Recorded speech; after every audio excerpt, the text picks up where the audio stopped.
कवि सम्मेलन था। जब प्रधानमंत्री थे, इसके मुख्य अतिथि थे जवाहरलाल नेहरू। चढ़ते चढ़ते इनके पाँव लड़खड़ा गए जवाहरलाल नेहरू के। दिनकर बगल में थे, दिनकर ने इनको संभाला। इन्होंने कहा शुक्रिया। इन्होंने कहा कैसा शुक्रिया? जब जब राजनीति गिरती है तो साहित्य ही उसको संभालता है, तो इसमें शुक्रिया की कौन सी बात है। तो आज हम जिस कवि की जयंती मना रहे हैं, उस कवि को हम लोगों ने वह सम्मान नहीं दिया जो सम्मान उनको मिलना चाहिए था। इस न्यूज के प्रायोजक है अफजल फर्नीचर। अपनी लेखनी से भारतीय मनुष्य की सांस्कृतिक चेतना का संवर्धन करने वाले राष्ट्रकवि रामधारी सिंह दिनकर का व्यक्तित्व और कृतित्व दोनों ही बहुआयामी हैं। आज रामधारी सिंह दिनकर की जयंती है। उनके जयंती के अवसर पर कांटी के साहित्य भवन सभागार में नूतन साहित्यकार परिषद के तत्वाधान में कवि गोष्ठी का कार्यक्रम आयोजन किया गया।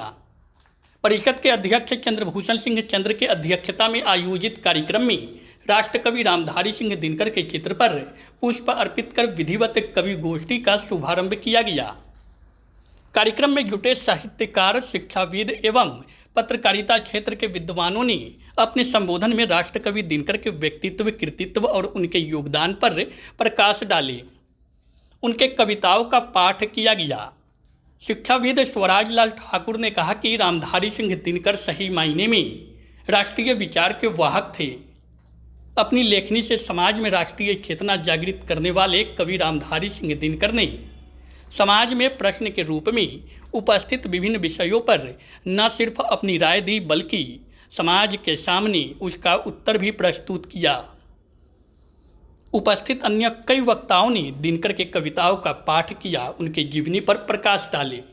इस मौके पर नूतन साहित्यकार परिषद के अध्यक्ष चंद्रभूषण सिंह चंद्र ने कहा कि दिनकर जितने श्रेष्ठ कवि हैं, उतने ही श्रेष्ठ गद्यकार भी। उन्होंने कहा कि दिनकर की सर्वश्रेष्ठ रचनाओं में रश्मि रथी की पंक्तियाँ जो कठिन समय में हौसला देती है। रामधारी सिंह दिनकर की रचनाओं में वीर रस और शौर्य गाथा ज़्यादातर देखने को मिलती है। दिनकर अहिंसा के पक्षधर थे, लेकिन उनका मानना था कि समय के मुताबिक कुरुक्षेत्र भी गलत नहीं है। दिनकर ने जहां शांति की वकालत की, वहीं ज़रूरत पर युद्ध को भी उचित ठहराया। इस अवसर पर कार्यक्रम में परशुराम सिंह, चंद्रकिशोर चौबे, महेश शाह, रामेश्वर महतो, वरीय पत्रकार कुमार राकेश, रोहित रंजन, मनोज मिश्रा, पिनाकी झा, प्रकाश, अब्दुल जब्बार आदि लोग मौजूद रहे। तो आज हम जिस कवि की जयंती मना रहे हैं, उस कवि को हम लोगों ने वह सम्मान नहीं दिया जो सम्मान उनको मिलना चाहिए था। और उसके बाद उनने अनेक पदों पर काम किया। स्वतंत्रता की लड़ाई लड़े, राज्यसभा के सदस्य हुए। जब जवाहरलाल नेहरू ने अति में क्या कहते हैं, चीन की लड़ाई में जब हार हो गई, तो पार्टी में रह के, जवाहरलाल नेहरू के साथ रह के उनने उनके क्या कहते हैं कि शांति नीति की आलोचना की। बड़े प्रखर थे। जहाँ कहीं भी राजनीति और साहित्य की लड़ाई होती तो साहित्य के पक्ष में खड़े होते। इन्हें सरकारी नौकरियाँ की 1938 से लेके 1943 तक 5 वर्ष में इनकी 22 बदलियाँ हुई। और 22 बदलियों में इनकी बदलियाँ तो हुई, लेकिन इनके कलम की धार नहीं बदली। इनकी कलम की धार में वही तीव्रता, वही तेजाई, वही प्रखरता रही जो ये हालांकि इनकी आलोचना हुई, इनसे शोकज हुआ, इनसे बहुत सारी बातें हुई। उसके बाद 1945 के बाद इनने सरकारी नौकरी ही नहीं की। फिर देश स्वतंत्र हुआ। देश स्वतंत्र होने के बाद भी 1900 जब ये आ गए, और देश स्वतंत्र होने के बाद भी ऐसा लगने लगा कि देश ढंग से नहीं चल रहा है, तो इनने कहा था सिंहासन खाली करो कि जनता आती है। और इनने इस बात को लगातार, अंत में जब ये वृद्ध हुए, मरणासन हुए, मरणासन क्या हुए, मैंने इनको लगने लगा कि अब, तो इनने कहा कि मेरी शेष आयु जो है वो इनको दे दिया जाए, क्या कहते हैं, जयप्रकाश नारायण को दे दिया जाए। क्योंकि जयप्रकाश नारायण न्याय के विरुद्ध, अन्याय के विरुद्ध उनकी लड़ाई जारी थी। तो इनने कहा था भगवान से। और जब ये जाने लगे थे तिरुपति में इनकी मौत हुई थी, तो तिरुपति जाने लगे तो इनके पोता ने पूछा था कि दादा वहाँ से हमारे लिए कौन सा प्रसाद लाएंगे। कहा कि पोता वहाँ से जो प्रसाद लाएंगे वो तुम्हारे लायक नहीं है। तो वहाँ जाके इनने रश्मि रथी का पाठ किया मंदिर के प्रांगण में, और रश्मि रथी का पाठ किया मंदिर के प्रांगण में। और वहाँ पूरा पाठ करने के बाद, रश्मि रथी के पाठ करने के बाद उन्होंने कहा था कि समुद्र से कि तुम्हारे बेटी और तुम्हारे दामाद को मैंने रश्मि रथी सुनाया था, दक्षिणा में मुझे मौत चाहिए। और उसी रात इनकी मौत हो गई, महाकवि दिवंगत हो गए। और ये इच्छा मृत्यु थी, ऐसा बड़े बड़े लोगों के पास होता है। तो मैं उनकी कलम आज उनकी जय बोल, ये कविता बहुत प्रसिद्ध रही।